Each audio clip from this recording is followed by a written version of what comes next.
ایمان کے ارکان اور اس کی شاخیں۔ الحمدللہ والصلاة والسلام علی رسول اللہ۔ سوال کیا گیا ہے ایمان کے متعلق نبی علیہ الصلاۃ والسلام کے اس فرمان، یعنی اللہ رب العزت پر اور اس کے فرشتوں اور کتابوں اور آخرت کے دن اور اچھی اور بری تقدیر پر ایمان، اور نبی علیہ الصلاۃ والسلام کے اس فرمان یعنی ایمان کے 70 اور کچھ اوپر شاخیں ہیں، ان میں جمع اور تطبیق کیسے ممکن ہے؟ وضاحت فرما دیں۔ الجواب بعون الوہاب۔ ایمان جو کہ عقیدہ ہے، اس کے 6 اصول یعنی ارکان ہیں، جو کہ حدیث جبریل علیہ الصلاۃ والسلام میں مذکور ہیں۔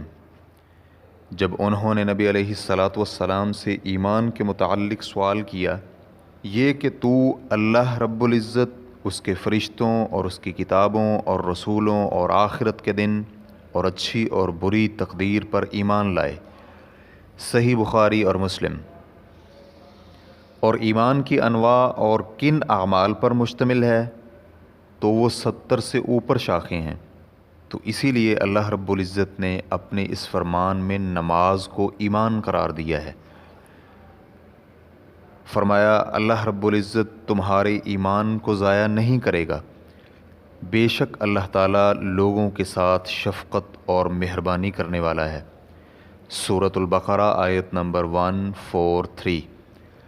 مفسرین کا کہنا ہے کہ ایمانکم کا لفظ یعنی تمہاری وہ نمازیں جو بیت المقدس کی طرف پڑھی گئی ہیں، کیونکہ صحابہ اکرام تحویل قبلہ سے پہلے مسجد اقصیٰ کی طرف منہ کر کے نماز پڑھتے رہے تھے۔ واللہ تعالی اعلم۔ اسلام کیو اے ریکارڈنگز، مؤسسۃ الشیخ صالح المنجد، المملکۃ العربیۃ السعودیہ، فتویٰ نمبر 10839۔ والسلام علیکم ورحمۃ اللہ وبرکاتہ۔